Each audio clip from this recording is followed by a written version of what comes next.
All right, Celtic fans, gather round because we've got plenty to unpack.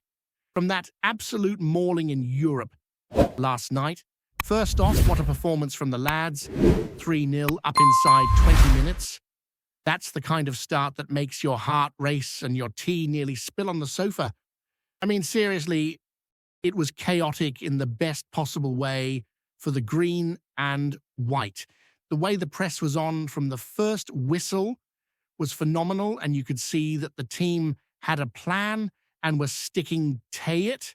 It's like Martin O'Neill's lads were reading the game a step ahead, pinning Utrecht back and capitalizing on the tiniest bit of possession they could get. From the get-go, Celtic looked sharper, quicker, hungrier. They weren't just playing, they were asserting themselves, making sure every ball counted, and that second goal in particular was pure proof of how pressing and movement can really pay off when executed correctly. By around the 35th minute, though, things started to shift a wee bit. Not that we were under pressure in a dramatic sense, but there was a sort of lull where the lads began to ease off and the sloppy moments started creeping in. The ball was given back more often than you'd like.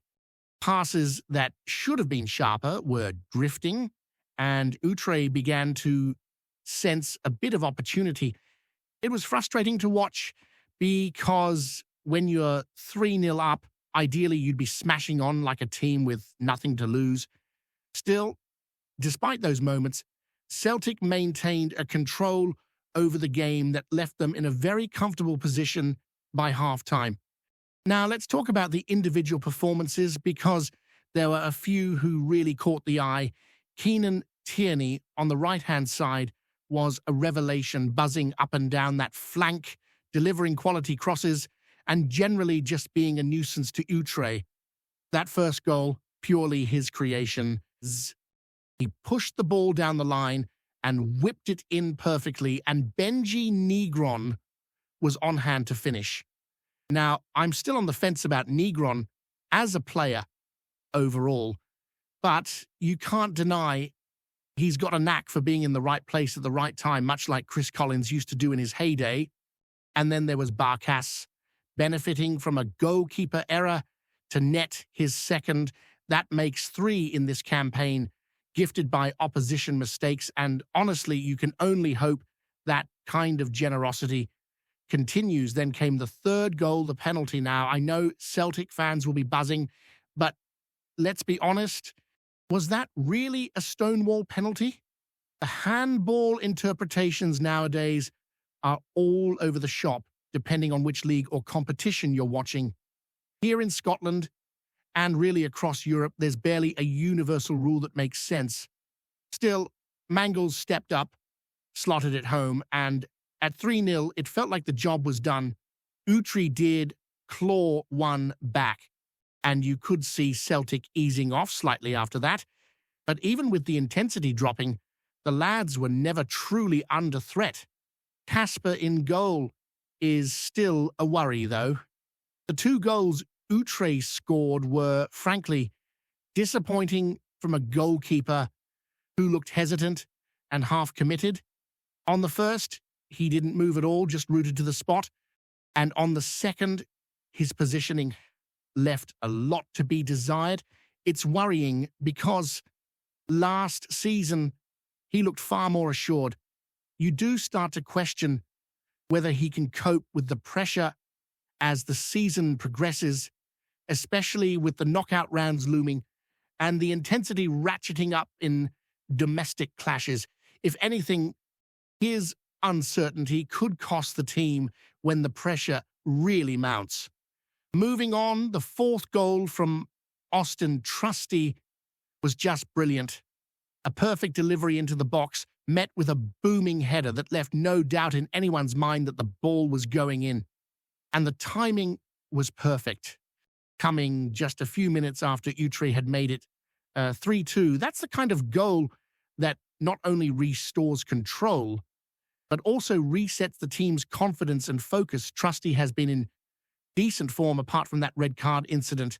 And tonight, he showed exactly why giving him opportunities in European nights can pay dividends. Kobe Donovan also deserves a huge mention. Young, raw, sometimes inconsistent, but the way he stepped up in Europe has been impressive. There's a maturity there beyond his years, and O'Neill seems to have faith in giving him responsibility in big matches.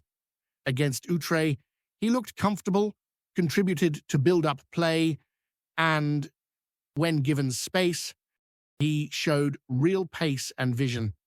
He's a player who, if nurtured properly, could become a real mainstay for Celtic, especially when compared to some of the other options like Anthony Ralston.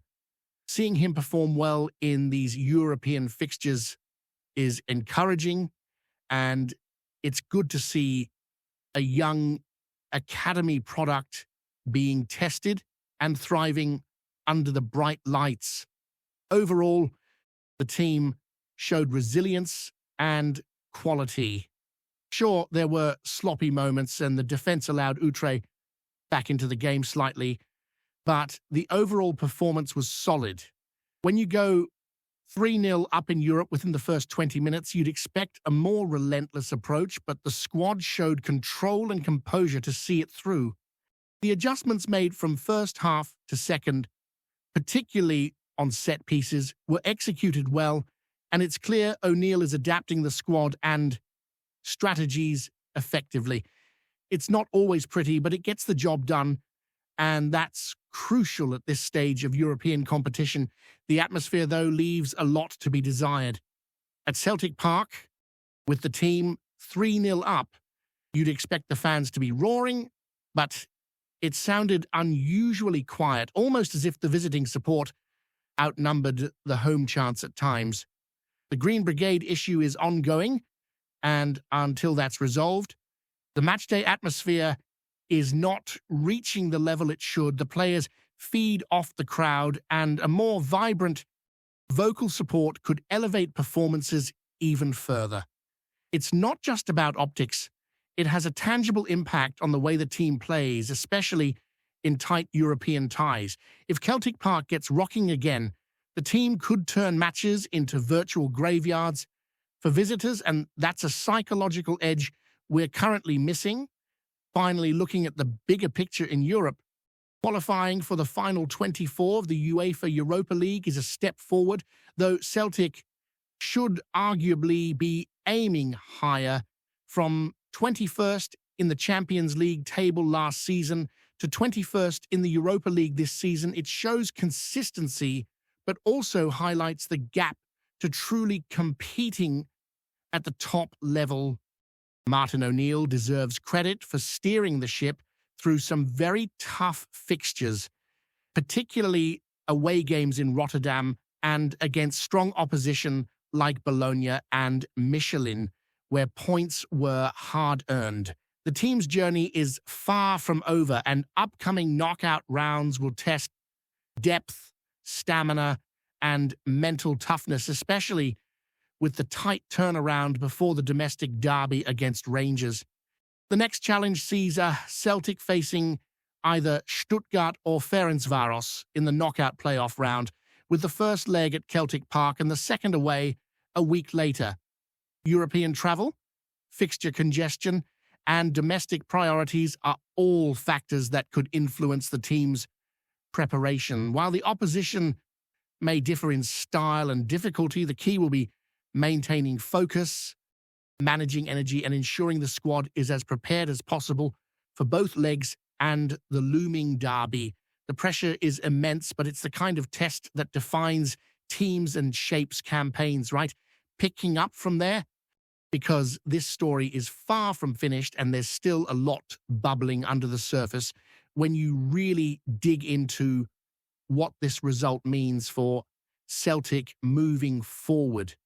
Beyond the goals and the headline scoreline, what stood out most was the mental approach of the team. This was one of those nights where Celtic absolutely had to deliver, knowing that anything less than a win would have left the whole European campaign hanging by a thread. That kind of pressure has undone Celtic sides in the past, especially in must-win scenarios, but this time the response was different.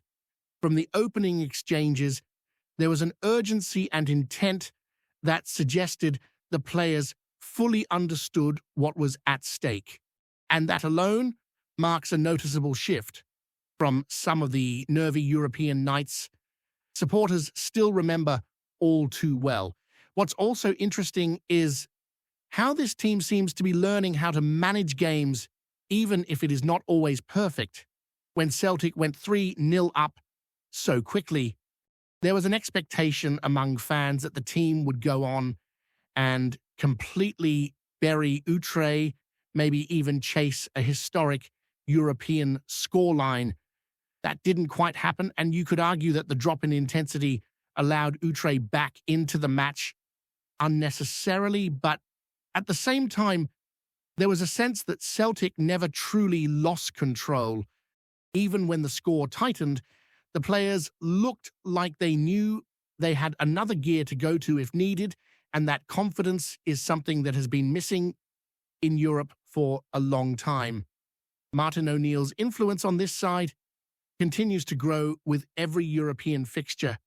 You can see his fingerprints all over the tactical setup, particularly in the way Celtic press high up the pitch but still retain a compact shape when possession is lost. This balance is not easy to strike, especially with a squad that has been through multiple managerial changes in such a short space of time. Yet somehow, the team looks more settled now than it did earlier in the season. There's a clearer identity emerging, and while it might not yet be the ruthless, dominant Celtic of previous eras, it is a version that looks capable of adapting to different challenges. The defensive structure is a perfect example of that evolution. While conceding 2 goals will always raise eyebrows, especially at home, there was a calmness about the back line that hasn't always been there. Even when mistakes crept in, there wasn't the same sense of panic spreading through the team. Players were talking, organizing, and trying to reset quickly. That doesn't excuse individual errors, particularly from the goalkeeper, but it does suggest a collective maturity that could prove vital in the knockout stages where away goals, momentum swings, and hostile atmospheres can completely change a tie in a matter of minutes. Another aspect that deserves attention is the contribution from set pieces. For a long time, Celtic have struggled to make corners and free kicks count consistently in Europe. Against Utrecht, that looked different. The deliveries were varied, the movement in the box was more intelligent, and there was clearly a plan to exploit space rather than just lump the ball in and hope for the best. Austin Trusty's goal summed that up perfectly, arriving late, attacking the ball with conviction, and finishing with authority. Those are the kinds of moments that can define a European campaign, especially when open play chances are harder to come by against stronger opposition. As the competition progresses, squad depth is going to become a major talking point. With domestic fixtures piling up and the intensity increasing, O'Neill will need to rotate wisely without losing rhythm. Performances like the one from Kobe Donovan are encouraging in that sense because they show that younger players can step in and contribute without the whole system falling apart. That is crucial, particularly when injuries and suspensions inevitably come into play. The Europa League has a habit of exposing thin squads, and Celtic will need every available option, firing if they want to go beyond just making up the numbers. Looking ahead to the knockout playoff round, the potential opponents present very different challenges. Stuttgart would bring pace, physicality, and a relentless pressing style that could test Celtic's ability to play out from the back. Ferencváros, on the other hand, would pose a different kind of problem with a more technical approach and the added difficulty of European travel and an intense away atmosphere. Either way, there will be no easy nights from this point on. The margins get smaller, mistakes get punished quicker, and experience becomes just as important as talent. The fixture congestion around these European ties is another massive concern. Playing an away European match and then heading straight into a domestic derby shortly after is about as tough as it gets. Physically, it pushes players to their limits, and mentally, it demands absolute focus. Drop your concentration for even a moment, and the consequences can be severe. This is where the club's preparation, recovery methods, and squad management will all come under the spotlight. Fans will be watching closely to see whether lessons from previous seasons have truly been learned. Domestically, Celtic are still in a strong position, but European progress adds another layer of expectation. Supporters want to see a team that can compete on multiple fronts, not one that sacrifices one competition for another. That balance is difficult, but it is also what defines clubs at this level. The feeling right now is that Celtic are at a crossroads. They can either use this European momentum as a springboard to push on everywhere, or they can allow fatigue and pressure to creep in and derail the progress being made. Before we proceed, subscribe to our channel and enable notifications to receive all exclusive news about Celtic FC. Don't miss any details about your favorite team. It's extremely important for Celtic FC fans. Whispers have been doing the rounds in the East End of Glasgow that Celtic's transfer plans have hit an unexpected wall, and the wall has a familiar name. Inside the club, it is said that Martin O'Neill has personally stepped in to block the arrival of a much-talked-about young prospect, despite glowing reports from scouts and agents eager to sell the dream of the next big thing. Officially, there is silence. Unofficially, the message could not be more blunt. According to sources close to the dressing room, the manager made his feelings crystal clear during internal discussions. "I want grown men, not bairns in nappies." O'Neill is rumored to have snapped, a line that has already taken on a life of its own among supporters and pundits alike. Whether said in frustration or as a calculated stance, the words fit neatly with the image of a coach who has always prized character, steel, and readiness over raw promise. The player in question, still in his teens, is believed to have impressed on paper and on video, with comparisons flying about, and a fee that would normally tempt a club looking to plan for the future. Yet, the feeling from the manager's side is that Celtic are not a finishing school. There is a sense that the current squad needs players who can handle the weight of expectation, the noise of the stands, and the grind of the season without being carried. Around Parkhead, opinions are split. Some see O'Neill's alleged veto as stubborn, even old-fashioned, arguing that modern football is built on spotting talent early and shaping it. Others nod along, recalling past signings who arrived with hype but folded when faced with the demands of the Scottish game. For them, the manager's stance is not about age, but about mentality. For now, it remains a rumour, one more story in a transfer window full of smoke and mirrors. Yet if true, yet if it tells a deeper tale about Celtic's direction. Under O'Neill, sentiment suggests there will be no room for experiments, only for players ready to stand up, take responsibility, and look like men the moment they pull on the shirt. Hello, fan. Don't forget to like and subscribe to the channel, as it means a lot to Celtic FC. Also, share your opinion about the news in the comments below. See you in the next video.